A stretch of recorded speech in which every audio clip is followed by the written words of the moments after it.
softy voice today. Hopefully it's not, I don't cough today. But I do have the, the legs to go with the sexy voice, so it should be all right.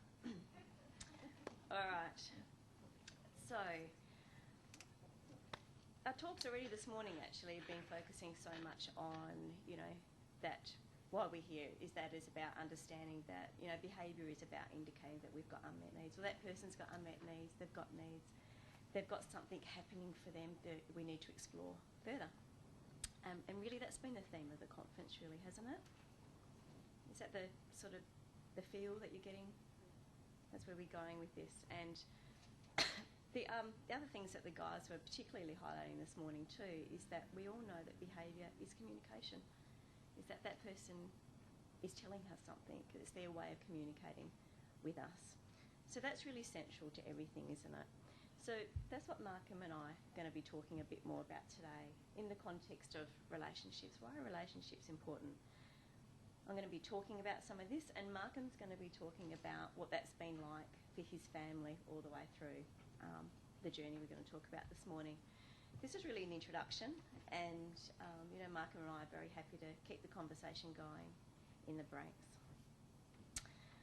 Okay, so we know that it's important to get to know the person and understand what's going on for them. Where are those gaps? Where are their gaps in their unmet needs? But seriously, that can be complex. It can be really complex at times to pull that apart. How do we know? How do we sort through that complexity to really know what that message is at times? Because if we really understood it at times, we could be able to solve it quite quickly at times. So it can be hard. It can be hard for us to sort through what that behaviour is actually telling us. Is it something to do with their sensory needs, their health, their sense of security? Is it about relationships? Is it about their communication skills? How do we better understand the person? But sometimes in our struggle to sort through, those maze or the layers of those potential influencing factors, what we tend to do as parents, and rightly so, is that we're really focused on problem solving. What can we do to support that person? What can we put in place? What can we try? Let's try some things. Let's have a go. Let's do some, trial and error stuff and see how it goes. And many of us here have probably got some really great things in place already in terms of some really good routines. We've got some visual support strategies perhaps in place. We've got some intervention programs, things like that. So we've already started. We've got some really good things in place. But ultimately, is that enough? Because if the behaviour is still occurring and whatever else is happening for us, are those, strategy-oriented ways of trying to put in place things, is that enough for us? So I'm going to hand over to Markham now, and what Markham's going to talk about is what life was like for their family a while back. Not so much where they're at now and what their journey is, but just to start the story about what life used to be like. How are we all doing? I'm just the average bloke who was basically in a bit of a dark place, and as basically Mike sort of said, is in a better place. I sort of say things sort of straight out, no frills. That's, I think, how you need to hear it. You know what I mean? We're all in a well, some of us might be still in a bit of an ugly place, some in a better place. But anyway, basically, how my family was we were in a dark place, pretty ugly. Basically, sort of three strangers living in a house. Dad, being me, would just go off, get the money, be the breadwinner, come home, all that sort of stuff. My wife, Nolene, doing the best she could to look after our young bloke. He's got autism and recently diagnosed with epilepsy. That's another thing.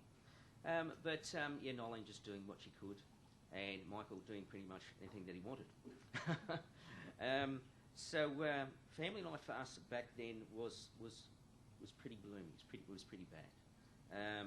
In saying that's a lot better now. Life with Michael was very hard to accept and all that sort of stuff. Regarding his behaviours, you might be able to relate to them. They were pretty sort of unique to a degree. All the blinds had to be closed. He didn't like the light.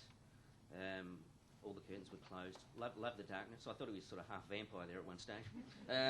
If there was a place to get him tested, I probably would have. Yeah, loved the darkness. Kept away from light. He actually didn't go outside for a couple of years and all this sort of stuff. Wore minimal clothing, basically as well, so we couldn't really take him anywhere. And one of the good things, which behaviour-wise was, he spat. Yes, great. So Dad would come home doing the hard yards and all that sort of stuff, and come home and I'd sort of say, "How are you, Michael?" You know, and all that sort of stuff. And he'd get spat in the face, you know, or spat on. But in saying that, as I was talking to Mike last night, if you can't sort of read, write, talk, or anything like that, the only gesture you can sort of communicate with someone is to sort of grab them or point, or maybe the spit thing. At the time you'd go, which I did as well, because I didn't understand it. Thanks, mate, it's great, you know, getting spat all over, you know. Neurotypically, it's not really accepted. But knowing what I know now, I can understand why he would do it, basically behaviour-wise. Relationships back then were basically, like I said, three strangers in a house, just ticking along because we had to. And there was a bit of isolation as well. You know, we sort of just did our own sort of things. I mean, I would, because I didn't understand the problem or how to fix it, I would sort of go and mow the lawn or go down the shed and I'm going to go and fix that and sort of avoid it as well. But I can touch on that a bit later anyway. So that gives you a bit of a picture of where sort of we were, which wasn't good. Yeah, so...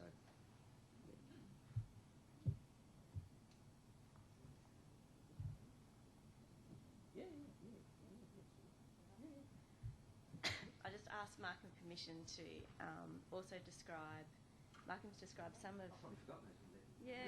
some of the behaviours, or what was going on for their family, just to give you a perception of where things were at, because I think it helps. And so what life was like in terms of Michael's behaviours is, no, he couldn't leave the house to go into the backyard.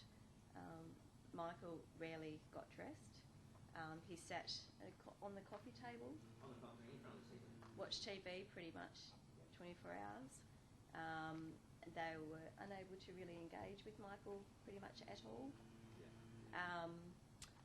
No furniture very much in the house. Yeah. So things got broken, significant things. So things weren't too good. All right. So why are we talking about this? Well, beneath everything in terms of behaviour, really, what is the behaviour really communicating? And what is it that people really need? You know, like the child who spits at you as you approach them, the student in the classroom who throws a chair when they're asked to sit down and complete their work, the man who swears and threatens support workers when they arrive at his house, or the woman who consistently calls emergency services with threats to harm themselves. Central to all behaviour, as well as when things are going really well, is the importance of relationships. And I think you've heard that a number of times actually over the last couple of days. But how well do we understand it? How well do we understand what relationships are actually all about? Because we know relationships are important, don't we? We really do. We know that relationships matter. We know that it's values driven, that it's about friendships, that it's about connections. We know it's about opportunities. It's about having a place and a sense in the community. But how is it more than that? What more is it? Why is it more important? Excuse me. Relationships is so much more about these things. It is so much more than just having friends. It isn't just about having people who surround you. It's about the quality of the relationships. It's about belonging. So it's so much more. It's about having that sense of belonging. It's about the quality of the connections. It's the quality of the relationship. It's about people within that relationship seeing themselves as communication partners, not just somebody who's talking at that person or to that person or being there. It's about what they do to support that person's sense of security. It's so much more. So what do we mean by this? Why is this important? We're going to explore this a bit further.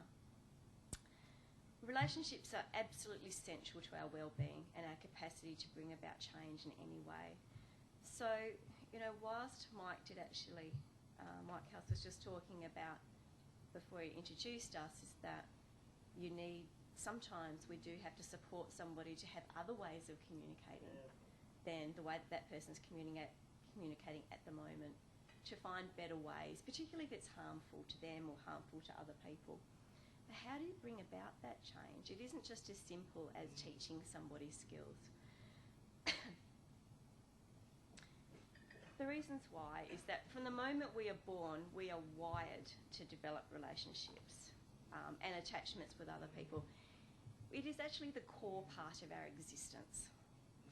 What we do with people and how we communicate with them is driven by this need. It isn't a want, it's a need. It's an inbuilt, innate need for all of us to build strong connections with other people. But it's about how those attachments happen that helps us make sense of what's going on around us and our sense of security and safety. This makes a little bit more sense when we understand how our brain works. And there's been actually a bit of discussion, I think yesterday, about neuroscience and why neuroscience is really important and interesting. And we're not going to go into that very much, but it really is. And there's another presentation actually this afternoon on the brain and neuroscience, and it's an interesting discussion to go listen to as well. All right. All right. So the brain, the way that our brain works in terms of having neural connections and pathways is that our brain, develops these pathways by the state of the environment that we're in. Our brain has particular needs. And these are some of the particular needs of our brain, according to neuroscience, is that our brain will always strive to achieve these things. That we have these needs. We have this need for attachment. Our brain is actually a social brain. It's designed as a tool for interacting with other brains. It's what we do all the time. Our brain also needs a sense of orientation and control. We need to feel within ourselves that we're in control, that life is predictable, that things are, that we feel safe and secure. When I say safe and secure, I don't mean like that physical sense. It is that physical sense of safe and secure, but it's also that knowledge base of what's happening.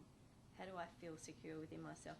Our brain also strives to achieve this self-esteem enhancement and protection, and has a need for pleasure maximisation and distress avoidance. So we'll do anything to avoid, even though it looks like that sometimes that people are actually wanting to engage or do things which are distressing. They're actually probably doing that to try and reduce distress to themselves. And it's really quite complex. It can get really complex at times. Anyway, that's all the theoretical stuff, but we're not going to go into that. But the important thing to realise is why this is important. The important bit is that when we're stressed, and when we're anxious and things like that, it's actually really hard for our brain to work in ways that helps us actually change our behaviour, or in ways that helps us think and problem solve. It's really hard. So we've just got an example here, is that there are these different parts of our brains that do different things. If you see that red bit there, that's called our limbic system. That's the part that sorts through our emotions, and it really regulates how we respond with other people. And the blue and the brown bit up there, that's our cortex. That's our thinking part of our brain. And we need to actually activate the thinking part of our brain for us to actually engage in behaviours or do something different or change or learn a new skill, learn something new. But what particularly happens is that when someone's really stressed, our body releases these hormones and it redirects all of our brain pathways into that red bit of our brain. It's not voluntary, it's just what happens. Is that all these hormones start to flow, and these hormones redirect all of our neural pathways, not all of them, but most of them, back into our limbic system. So what does that tell us? When someone's highly stressed, are they actually able to activate those parts of the brain which enables them to think, do something different, learn right now? No, can't, physically can't. So it's really hard. So, therefore, why are relationships important? relationships are important because they're actually central to the health of our brain. They're central to all of our thinking. They're central to our connections with other people, our ability to engage, to feel, to reduce our anxiety. They're central to reduce the stress, to feel secure, to feel safe, to be in a place where you're able to learn, to be in a place where you're able to connect with other people. Right. Markham. Yes. Markham's going to have a talk about that in terms of what that's like with that. So what I'm going to talk about is my own mental health and relating to how difficult that was. You know, Debbie had the picture of the brain up here. Yes. Sure. How's that? Doing your job there, Mike. Sorry about that, mate. I'll put it back to I'll basically talk about my own mental health and relating how difficult it was. As you see, Debbie was talking about the red bit of your brain and all that when you can't sort of think and process. My head was like a big red bit, pretty much. I'd got to the stage, I was all stressed. We were basically throwing neurotypical ideas at an autistic child. You know, sometimes they'd have a glimmer of chance of working, but we're sort of really sort of setting ourselves up for a bit of a fall. That's sort of it in a nutshell to a degree. I wasn't in a good place. My wife really wasn't in a good place, and Michael was just still being Michael. It all came to a head there one day where I had to sort of, I suppose, accept. It's hard for a bloke. It is hard for a bloke. We all try to be the big tough guy and all that sort of stuff, but I sort of had a bit of a, not a full-fledged breakdown, but it all sort of hit home. And, you know, tears down the face, the whole bit, and I sort of gave into it to a degree. I was sort of, okay, I've got a disabled child sort of thing and all that sort of stuff. Not saying it's bad or anything like that, but just accepting it sort of thing. So it's a hard thing to do, you know, you sort of, certain blokes will have different hurdles and I suppose demons in their minds to sort of work through, but you can get there, and I'm sort of living proof of that. There is light at the end of the tunnel for that. What else have we got here?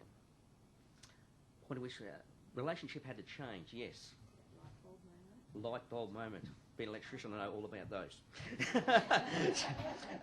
Light bulb moment. Yes, we were. I did go through the PBT, which saved us, basically, in a nutshell. And basically, when we talk about relationships and all that sort of stuff, there weren't any relationships in our house. 3 strangers. And what happened was we had to, with the light bulb moment, sort of realise that if we were going to sort of change as a family and sort of restore everything back to like a default setting, I suppose, and start again. And because we were pretty much fractured and broken, you know. And so we sort of did that, but we, you know, going through the motions of Michael, you know, what we were dealing with him, sort of on a day-to-day basis, you just can't see it. So DSC helped us with all that, with perspective and realising things and looking at things under a different light, and we were able to start again, relationship-wise, and sort of rebuild from that point, and go on a better path, basically. Understanding of the relationship side of things, I had to sort of put myself back a bit. It sort of all had to become about Michael, you know, which it has to be if you're going to solve these sort of things. And also, like I said, we were trying to sort of fix behaviours with many strategies, and they just sort of weren't working. So we did need a different light and a bit of perspective, and that's where Debbie and Margaret sort of came into the picture. So that's about it for that one, I think. You got a bit more to talk about? You want to go for that? We'll get that bit. Get that bit in a minute? Okay. Thanks, Markham. The other thing I think in terms of a light bulb moment is there was a point in time with our journey where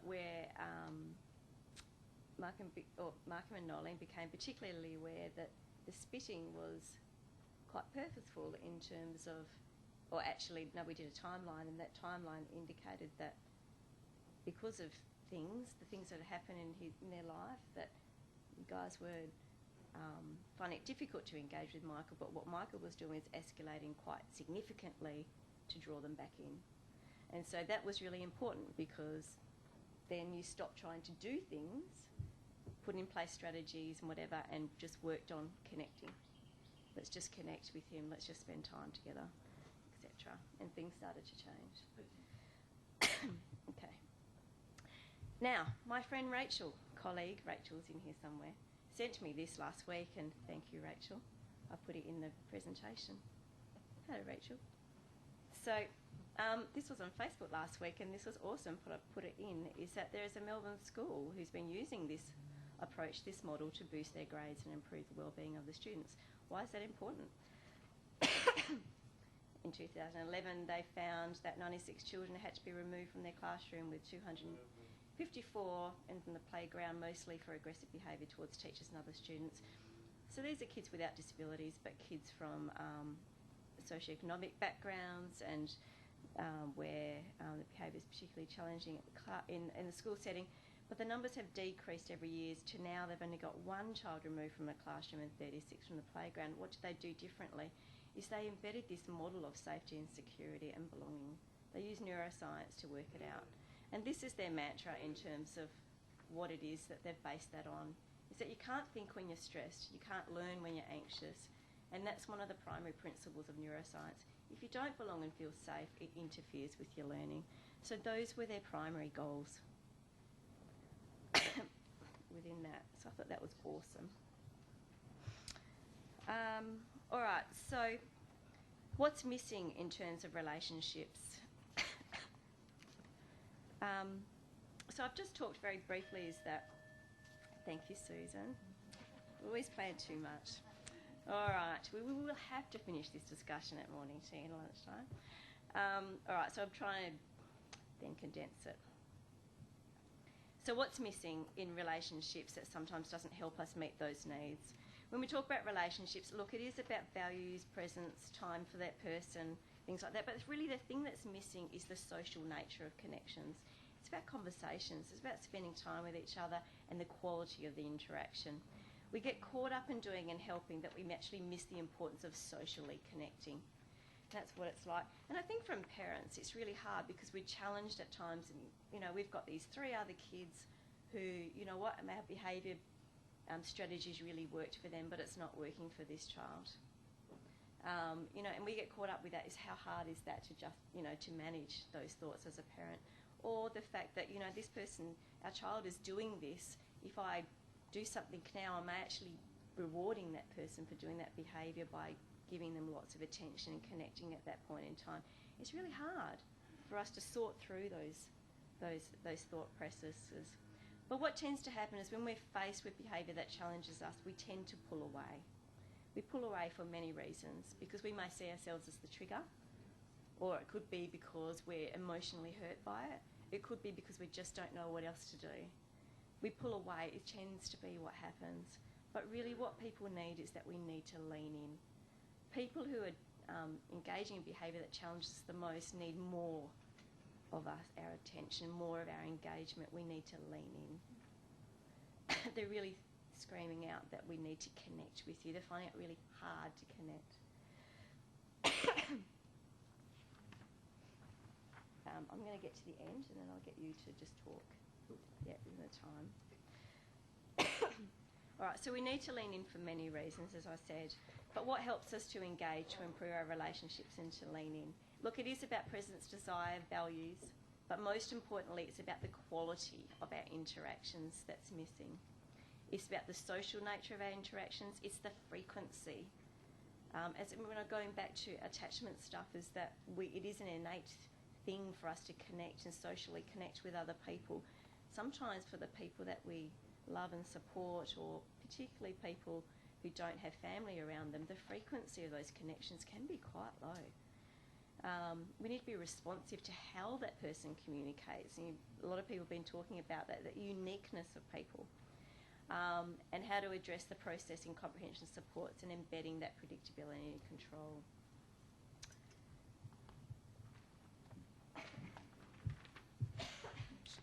I'm just going to touch on a couple of things here, and then I think we're going to finish up looking at the computer. So basically what we're talking about is the relationship thing. Basically, I had to sort of learn about Michael and his abilities to sort of do things, but also keep him calm at the same time because he's self-harming as well. He sort of whacks his head. So if I raise his anxiety or push him too much, it's about learning his sort of body languages and the sounds he makes and all that sort of stuff. And his moves, I can sort of read him pretty well now. And I sort of keep him in that calm state, keeps the anxiety down, nice and calm. World's a good place, sort of thing. So that's all a part of sort of him, you know, the management of Michael, which is great, which has helped our family, improved our relationship. Is what it's all about. And other side of the coin is if he's stressed, he's a different kid. We go back to the dark, nasty trenches again, sort of thing, with the you know, the severe head banging, and he starts regressing a bit, sort of thing. So just having that awareness is good. I had tunnel vision as well. Had the blinkers on. Blokes are a bit like that. I could be just talking about myself. We're sort of very job orientated, and we say to, you know, if there's a problem there, let's fix the problem. You know, that's the job. The problem's autism. Let's fix autism, but there's a person behind it, and that's where I sort of struggled as well. I had, as I spoke to Mike at the bar last night, we had. I looked at my son autism, and he's got Michael, because I was focused on fixing the job, the problem, sort of thing, and instead looking at Michael, and he's got autism. And that was another little bit of a light bulb moment for me, understanding as well. Just something like that simple, that he's a human being, improve the relationship, and things get better. Beautiful. Let's see. Yeah, again, we just tried to fix the problem, again, with neurotypical ideas, which didn't really work in our situation. There was a part where I basically wasn't conscious of pulling away. I just sort of, it was more reactive behaviour from me, because I didn't understand. Didn't know how to deal with it, didn't understand. Again, it comes with the training from DSC and all that sort of stuff, to that sort of perspective which helps me understand Michael, improve our relationship. We got on great, sort of thing. So it's all about leaning in. It was hard for me. I had to get over a lot of things. I'm highly competitive and all that sort of stuff, and sort of set him up on a bit of a pedestal and all that sort of stuff. So when we were hit with this, it hit us and me pretty hard, and I sort of had to get my head around different things to sort of be happy with where we are at our level, I suppose, is what I'm sort of talking about, and all this spitting and all that sort of stuff with the behaviour and getting over those sort of things. It helps him regulate and be a more calm child, improving the relationship. And also it sort of connects the family as well. I sort of talked about that default setting and all that sort of stuff, where it's we basically regrouped as a family and carried on, which is what it's all about. There's a thing that we did do with PBT. It's called the love bomb. I don't know if anyone's heard of the love bomb or anything like that. Basically, you throw everything at a situation to make it right. So don't let any of the nasties come in. You're just going to set the situation up as best you can to make it work the best you can, basically. A bit like a Murphy's Law thing, you know, if it's going to happen, it sort of will.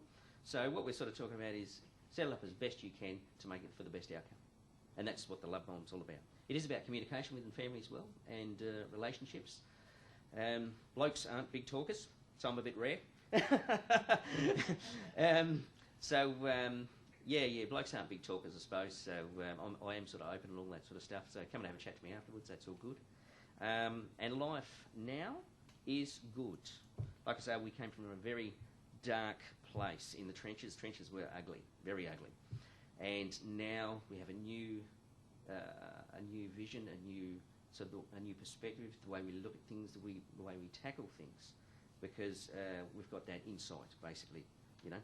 We've got the sight, we've got the vision with the mind, and that works really well for us, and we're going to be fine. So I suppose I'd sort of leave you with you're all doing a great job, yeah, and all that sort of stuff with your families, and there is light at the end of the tunnel, and I'll probably leave you with hope, I suppose. Always have that hope that things can and will get better, and that's helped me a lot get through a lot of things. Is to have a bit of hope and have that drive to that things will get better, I suppose. So yeah, that's about it.